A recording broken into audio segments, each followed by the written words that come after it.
지구의 역사, 지층의 생성 순서 봅시다. 지층의 생성 순서를 밝히는 건 이제 상대적 연령을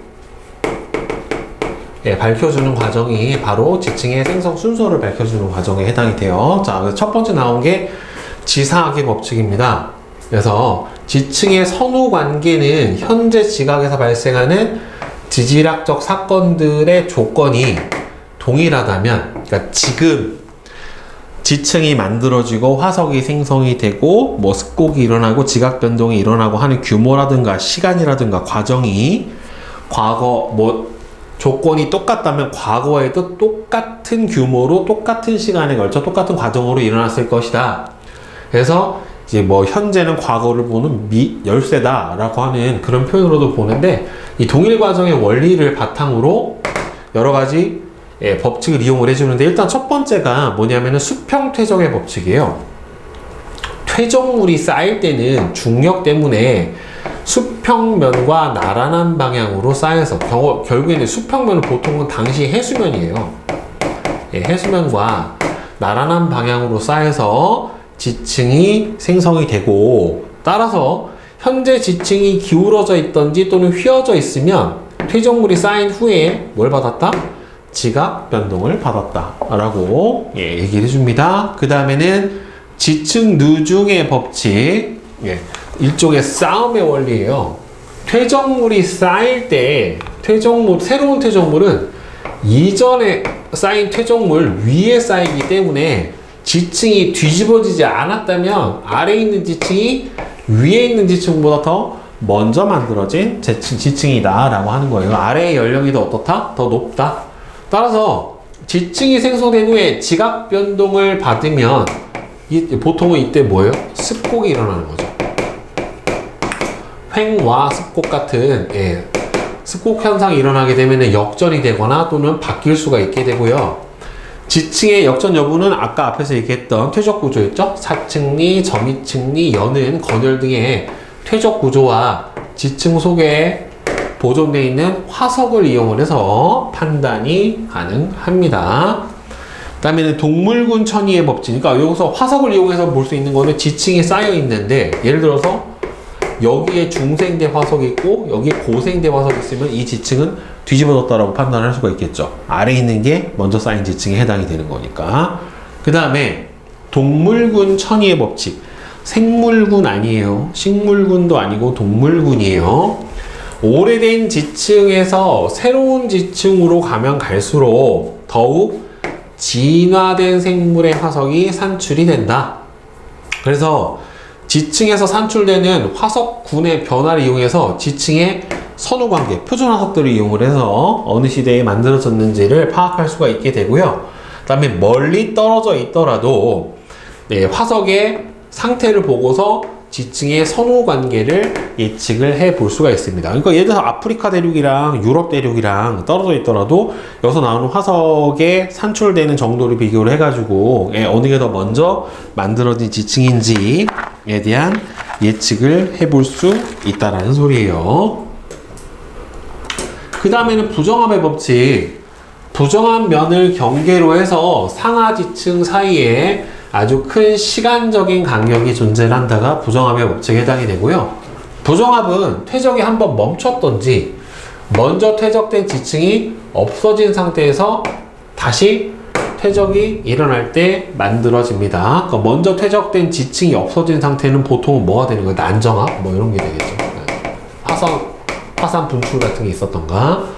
부정한 면을 경계로 상하 지층을 이루는 암석의 조성이나 지질 구조, 발견되는 화석의 종류 등이 완전히 달라요. 시간적 간격이 한번 확 뛰어넘었기 때문에 부정한 면 위에는 기존 암석의 파편 중 큰 것이 퇴적돼서 아까도 얘기했죠? 기저여감으로 나타나기도 합니다. 그러니까 이게 기저여감이 봐봐. 여기가 부정한 면이면, 예를 들어서 여기가 B고 C고 여기가 부정한 면이면 이 부정한 면에서 나타나는 건 기저여감은 누구의 기저여감이에요? B의 기저여감이에요. 알겠죠? 아래 쌓여있는 지층의 기저여감이 윗지층에 나타나게 되는 겁니다. 자, 그 다음에 관입의 법칙은 마그마가 주변 암석을 뚫고 들어가서 화성암이 만들어졌을 때 관입 당한 암석은 관입한 암석보다 더 먼저 만들어진 거예요. 그래서 이 마그마가 주변에 암석을 관입할 때 주변 암석은 화성암보다 먼저 생성되고요. 변성을 받아요. 그래서 변성 받은 부분을 보면 얘가 위, 아래가 아까도 잠깐 설명했지만 다 변성을 받으면은 A 쌓이고 C 쌓인 다음에 뭐가 들어간 거예요? B가 들어간 거예요. 그런데 변성을 받은 부분이 아래 부분만 있다라고 하면 얘는 뭘 한 겁니까? 분출을 한 거기 때문에 A 쌓이고 B가 분출한 다음에 그 다음에는 C가 쌓였다. 여기서 B하고 C는 무슨 관계라고 볼 수 있어요? 부정합. 그 중에서도 난정합에 해당하는 관계가 나타난다 라고 볼 수가 있습니다. 그 다음에 이제 지층의 대비. 그래서 이 지층을 대비하는 거는 여러 지역에 분포하는 지층들을 서로 비교해서 퇴적 시기의 선후 관계를 밝혀주는 거를 지층의 대비, 그러니까 상대 연령 비교를 해주는 거예요. 그러니까 어느 게 더 먼저 쌓였고 어느 게 더 나중에 쌓였나 이걸 비교를 해주는 건데, 암상 대비는 그러니까 암상은 퇴적되어 있는 부분을 보는 거예요. 지층을 비교해서 비교적 가까운 지역의 지층을 구성하는 암석 종류, 조직, 지질 구조 등을 대비해서 지층의 선후 관계를 판단합니다. 그래서 여기 이때는 기준층이 하나 있어요. 동일하게 들어가 있는 기준층이 있어야 된다는 말이에요. 그거를 기준으로 해서 비교를 해줘야 되는데 얘를 건층 또는 열쇠층이라고 합니다. 비교적 짧은 시기 동안에 태종되면서도 아주 넓은 시기에 만들어지는 응회암이나 석탄층 같은 게 보통 뭘로? 열쇠층으로 가능해요. 왜? 응회암은 그 주변에 화산 활동이 있었으면 화산재가 쌓여서 다 넓은 지역에 걸쳐서 보통 다 응회암이 만들어졌기 때문에 그렇다라고 볼 수도 있고요. 석탄층도 보통 만들어지면은 그 주변에 있던 보통 양치식물들이 다 석탄화돼 가지고 석탄층이 만들어졌기 때문에 보통 얘네들이 열쇠층으로 사용이 가능하고, 그 다음에 화석이한 대비는 같은 종류의 표준화석이 산출되는 지층은 같은 시기에 만들어졌다. 아까 얘기했던 동물군 천이의 법칙을 이용을 해주는 거예요, 결국에는. 그래서 같은 종류의 표준화석이 산출되는 지층을 연결해서 지층의 선후 관계를 판단을 해주게 되고요. 얘는 가까이 있는데도 사용할 수 있고 멀리 떨어진 지층에서도 사용이 가능합니다. 네. 그 다음에 여태까지 한 게 바로 뭐냐면은 선후 관계만 밝혀주는 상대 연령이에요. 지사학의 법칙을 이용해서 밝혀주는 상대 연령에 해당이 되고, 그래서 지금 지층의 상대 연령 결정을 하는 거 요 상태에서 보게 되면은 지금 요 그림만 딱 봤었을 때 보이는 게 뭐가 보여요? 습곡 보이죠? 부정합이 보이죠? 여기서 보이는 게 일단은 습곡이 하나가 보이고, 그 다음 여기서 부정합 면이 보이고, 그 다음 뭐도 보여요? 단층도 보이고, 관입이 두 개가 보이죠? 그죠? 따라서 일단 요 상태에서 어떻게 만들어졌는지 봅시다. 근데 이거는 관입, 그러면은 여기서 일단 맨 먼저 쌓인 거는 뭐예요? B가 여기 있는데 B보다 아래에 뭐가 있습니까? A가 있죠. A가 맨 먼저 쌓였을 거고, 그 다음에는 B가 쌓이고, 그 다음 뭐가 쌓여요?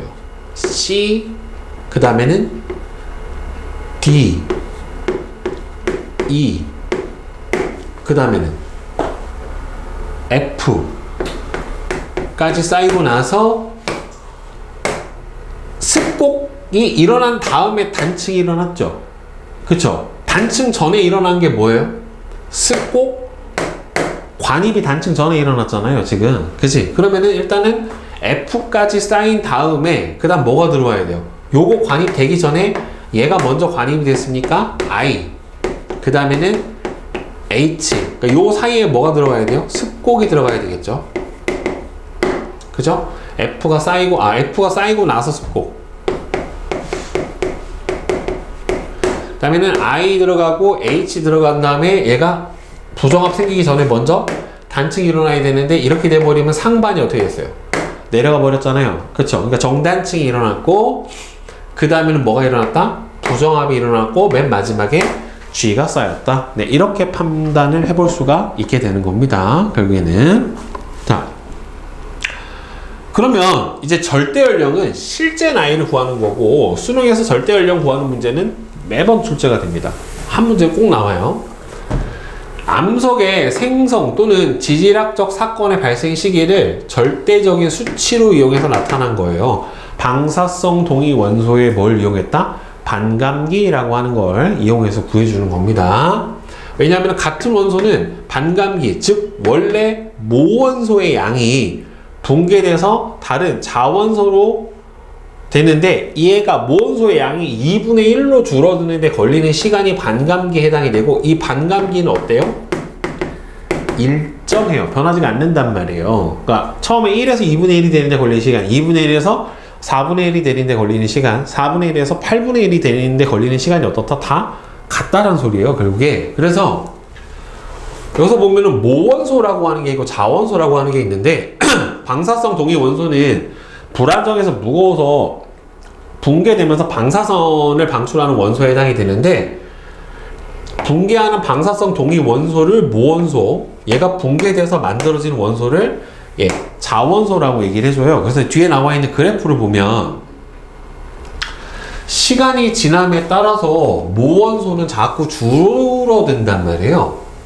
지속적으로 줄어들고 자원소의 함량은 계속해서 늘어나게 돼요. 그래서 지금 보면은 모원소의 양이 절반으로 줄어드는데 걸리는 시간이 얼마예요? 이게 반감기가 한 번 일어나면 절반으로 줄어요. 그 다음에 두 번 일어나면은 4분의 1로 줄고, 세 번 일어나면은 8분의 1로 줄고, 이런 식으로 가게 되는 거고, 따라서 이렇게 하면 되겠죠. 모원소 대 자원소의 양의 비율이 예를 들어서 X 대 Y 이렇게 나와 있으면, 전체 양이 X 플러스 Y분의 모원소의 양의 비율을 보는 거예요. 얘가 2분의 1의 n승 형태로 나타나게 될 거예요. 2분의 1이 됐든 4분의 1이 됐든 뭐 8분의 1이 됐든, 그러면은 그때 요 2분의 1의 n승으로 나타났을 때 이 n이 바로 뭐가 돼요? 반감기의 횟수예요. 이 반감기의 횟수에다가 반감기를 곱해주면 뭐가 되는 거예요? 얘가 절대 연령에 해당이 됩니다.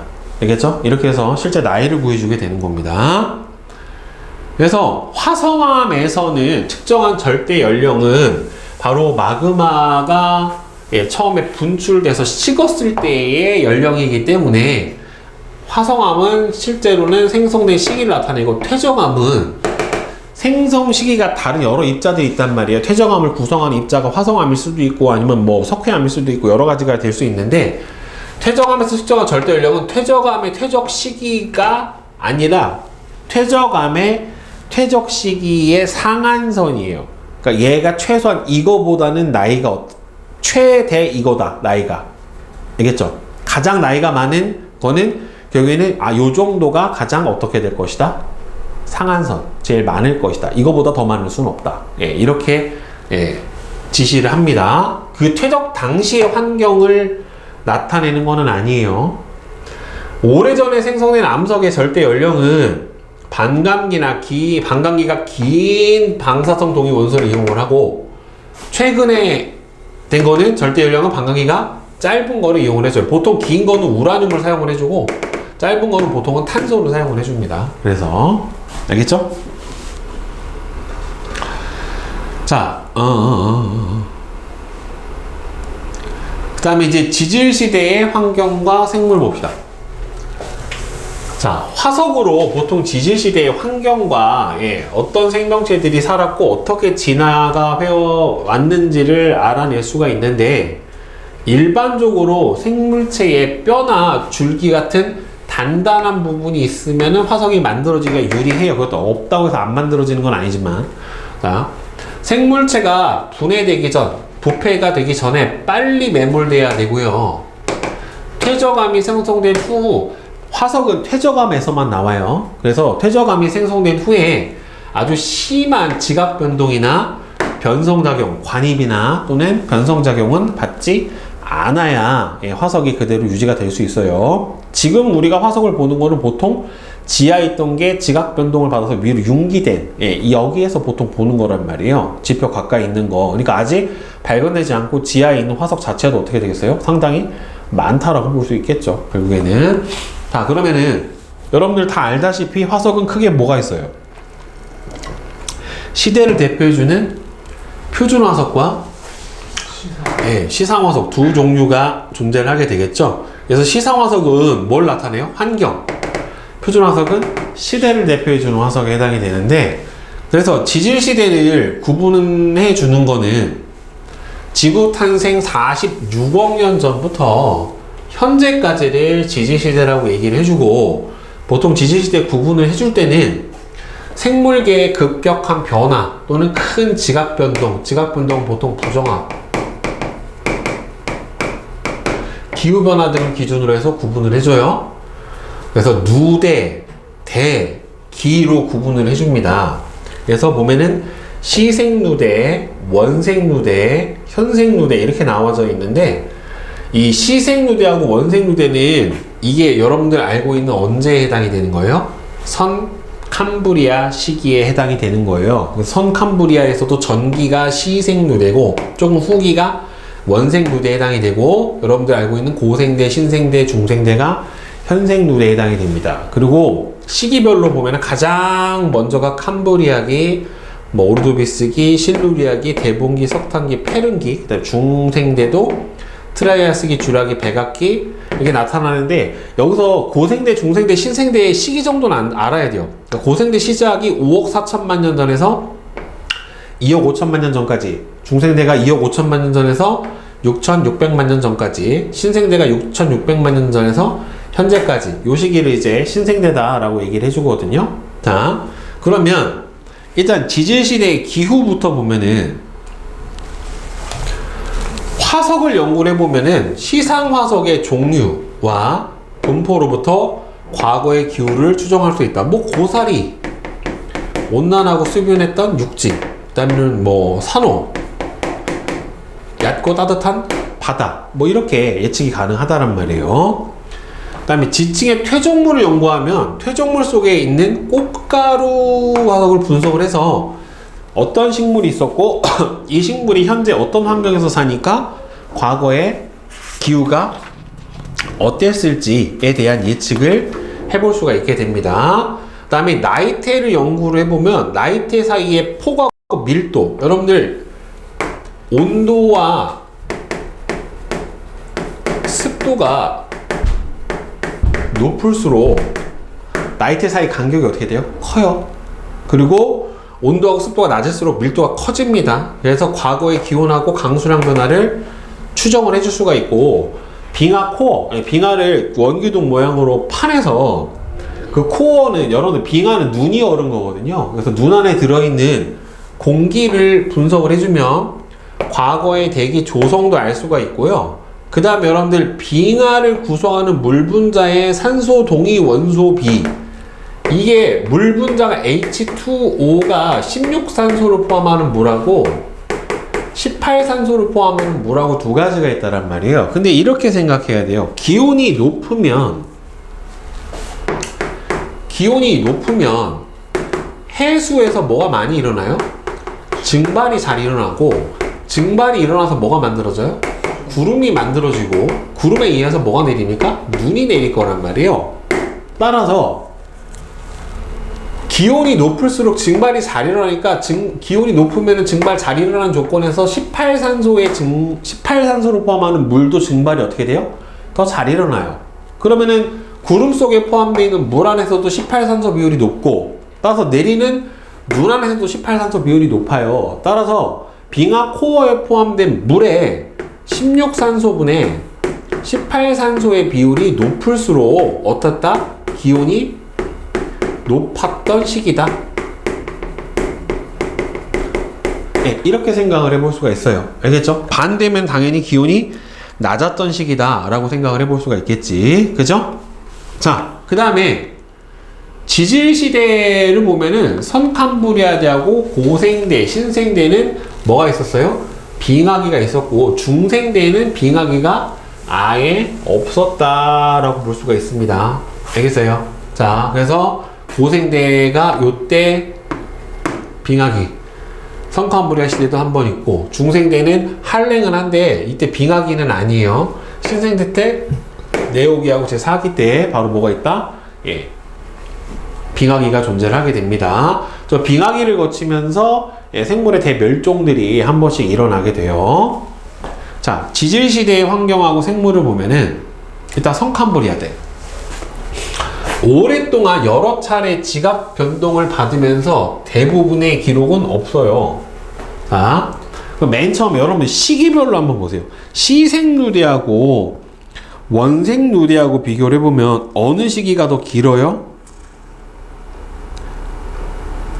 46억 년 전부터 25억 년 전까지가 시생누대예요. 보통 46억 년부터 25억 년까지가 시생누대고 원생누대는 보통 25억 년 전부터 5억 6천만 년이냐? 고생대 시작이 5억 4천만 년, 5억 4천만 년 이 원생 누대에 해당이 돼요. 시기로 보면은 한 21억 년 되고 20억 년 되니까 뭐 비슷하긴 하죠.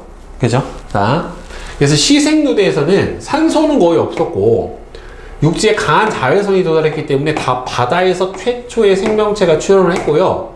남세균이 출현해서 남세균은 최초의 광합성 생물이에요. 광합성 생물에 해당이 되고 이 남세균의 흔적이 바로 뭐냐면은 스트로마톨라이트예요. 그러니까 스트로마톨라이트가 성캄브리아대에서도 시생누대의 표준화석이에요. 그 다음에 원생누대로 넘어오면 남세균의 광합성으로 대기 중에 산소 양이 점점 늘어나요. 그리고 말기에는 최초의 다세포 동물이 출현을 했고 그 다세포 동물이지만 이건 다 무척추예요. 무척추 해면이나 연체 동물들이고 이 동물의 화석이 엄청나게 많이 발견된 게 에디아카라 동물군이라고 호주에서 발견이 됐습니다. 네. 그래서 원생누대 표준 화석은 뭐다? 에디아카라 동물군이다. 네. 이렇게 보면 돼요. 자, 그 다음에 고생대는 캄브리아기, 실루리아기, 데본기는 대체로 온난했고요. 예, 오르도비스기, 석탄기, 페룬기는 빙하기가 있었고 여러분들 알다시피 말기에는 판기아가 만들어지면서 대규모 조산운동과 함께 대멸종이 일어났고 이때 일어난 대멸종이 가장 커요. 고생대에서 중생대로 넘어가는 과정에서 일어나는 멸종이. 자, 캄브리아기 삼엽충의 시대예요. 다양한 생물이 폭발적으로 증가했고 온난한 바다. 그러니까 여러분들 삼엽충이나 완종류 화석이 나왔다. 완종류 조개예요. 얘네들이 나왔다. 그럼 무슨 환경이었다? 해양 환경이에요. 해양 환경에서 퇴적이 일어났다 라고 보는 게 맞는 거예요. 오르도비스기는 필석이에요. 삼엽충, 필석, 완종류가 크게 번성을 했고 어류가 출현을 합니다. 실루리아기, 그 다음에는 데본기, 이때는 뭐가 나와요? 양서류가 출현을 해요. 그 다음에는 석탄기는 보면은 양치식물들이 거대한 산림을 만들었고 이 산림들이 뭐가 된 거예요? 석탄이 된 거란 말이에요. 그 다음에는 페른기는 바로 은행나무, 소철 같은 거시식물이 출현을 했고요. 고생대에는 뭐가 제일 번성을 했어요? 양치식물이 제일 번성을 했어요. 알겠죠? 출현을 한 건 거시식물이 출현을 했고 많은 생물들이 말기에 멸종을 했습니다. 왜? 판기아가 만들어졌기 때문에 멸종을 한 거예요. 결국에. 그 다음에 중생대는요. 아까도 얘기했지만 뭐가 없었어요? 빙하기가 없었어요. 그래서 온난한 기후가 계속 됐고요. 판기아가 분리되기 시작을 하면서 대서양, 인도양 만들어졌고 대규모 습곡 산맥들도 만들어졌어요. 자, 트라이아스기 바다에서 암모나이트 번성을 암모나이트 조개예요, 조개. 암모나이트 화석이 나왔다. 그리고 과거 뭐였다? 바다였다. 그 다음에 육지에서는 공룡하고 원시 포유류가 출현을 했고요. 거시식물이 번성을 합니다. 그리고 참고로 여러분들 최초 육상동물 나온 시기는 언제예요? 고생대예요. 왜? 산소가 충분히 만들어지면서 뭐가 형성이 돼서 오존층이 만들어져서 자외선이 차단이 됐기 때문에 예, 고생대 때 최초로 육상생물이 출현했고, 쥐라기 때는 예, 파충류랑 암모나이트, 거시식물이 아주 크게 번성을 했습니다. 그 다음 시조새도 나왔고, 백악기 때는 공룡하고 암모나이트 멸종했고, 속시식물이 출현을 했습니다. 신생대 때는 현재하고 수륙 분포가 거의 비슷해졌고요. 말기 때에는 인도 대륙하고 아프리카 대륙이 유라시아 대륙하고 충돌하면서 히말라야랑 알프스가 만들어졌고, 태평양도 예, 좁아지면서 현재와 같은 수륙 분포를 나타냅니다. 대표적으로 초기에는 화폐석이 번성을 했고요. 거시식물이 쇠퇴하고 속시식물이 번성을 했고, 제4기 때는 매머드 등의 대형 포유류가 번성을 했습니다. 인류의 조상도 출현을 했고, 예, 속시식물이 계속 번성을 한 시기가 바로 뭐다? 신생대다. 네, 이렇게 보시면 되겠어요. 자, 그러면 뒤에 여긴 많이 어렵진 않아요. 절대 연령 구하는 거 빼고는. 자, 여러분들 2점짜리, 3점짜리 예, 한번 풀어봅시다. 수능 2점짜리 1번은 4, 2번에 3, 3번에 3, 4번에 2, 5번에 1, 6번에 4, 7번에 3, 8번에 1, 9번에 4, 10번에 1, 11에 1, 12에 2, 13에 2, 14에 4, 15에 5, 16에 2번입니다. 질문. 저 3번. 3번?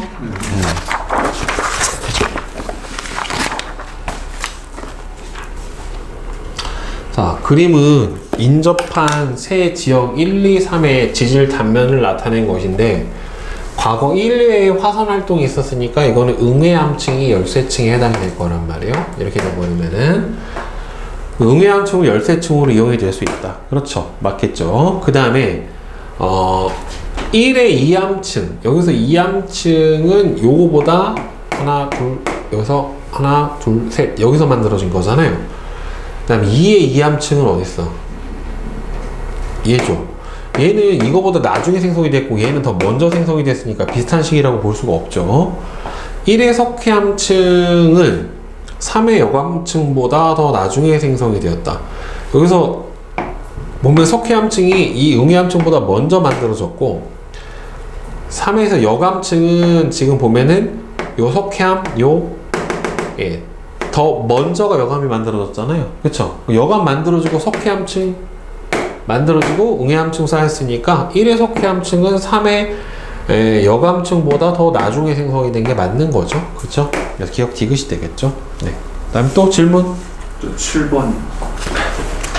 자, 7번은 방사성 동위 원소 이용해서 절대 연령 구해주는 건데, 지금 보면은 모원소의 양이 5분의 1이면 얘는 2분의 1이 된 거죠. 75%면은 4분의 3이 된 거고, 62.5%면은 몇 분의 몇이 된 거예요? 16분의 1이란 말이에요. 그러면은 얘는 16분의 1에 해당이 되니까 반감기 횟수 보세요. 반감기. 얘는 몇 번? 4번. 그죠? 반감기가 4번. 얘는 1번. 얘는 아직 한 번도 안 일어난 거잖아요. 0.5년도 아니에요. 자, 그럼 X는 절대 연령, 방사성 동위 원소의 반감기가 5700인데 4번 일어났으니까 이거의 몇 배? 4배를 해주면 되잖아요. 그게 그치? 맞지? 그 다음에 Y는 Z보다 더 크다. 지금 한 번 일어났는데 3억 5천만 년 전이고, 얘는 지금 여러분들 얘가 처음에 절반까지 줄어들 때요, 100에서 75%까지 줄어드는데 걸리는 시간이랑, 그러니까 같은 시간 동안에 100에서 75 줄어드는 양보다 75에서 50으로 줄어드는 양이 더 적어요. 처음에가 더 빨리 걸려요. 그러니까 실제로 75에서 50 되는데 걸리는 시간은 처음에 25가 주는 데보다 어떻게 돼요? 더 많이 걸려요. 오케이? 그러니까 Z는 7억 년, 지금 75 남았을 때가 7억이잖아요. 그럼 반감기는 14억 년보다 더 긴 거예요, 결국에. 알겠어? 그래서 Y는 얘는 14억 년 정도 될 거고, 얘는 3억 5천만 년이니까 Y가 Z보다 크다는 틀렸죠. 뭐야? Y는 절대 연령이 반감기가 나 이거 잘못 봤네. 반감기가 7억 년인데 그러면은 한 번 지나면 얼마가 되는 거예요? 7억이 되는 거잖아요. 근데 7억의 절반보다 선생님이 어떻게 시간이 더 짧다고 그랬죠? 절반이 되는데 그럼 얘는 7억은 뭐보다 더 작아? 3억 5천보다 작겠죠. 얘는 딱 3억 5천이고. 그러니까 맞지? 그죠? 그러니까 이게 똑같은 게 아니에요. 0에서 4, 그러니까 1에서 4분의 1이 되는 걸리는 시간이 4분의 1에서 2분의 1로 가는데 걸리는 시간보다 더 짧아요. 앞으로 7억 년 후 암석 B에 포함된 방사성 동위 원소의 양은 처음에 25%다. 7억 년 후면은 몇 번 지나는 거예요? 3번이 지나는 거죠? 8분의 1이 돼야 되겠지? 그치? 그럼 16점, 그럼 8분의 1이면 얼마가 나와야 돼요? 12.5%가 나와야 되겠네요. 결국에는. 그치? 25%가 아니죠. 그죠? 그래서 기억하고 니은이 맞죠? 됐어요?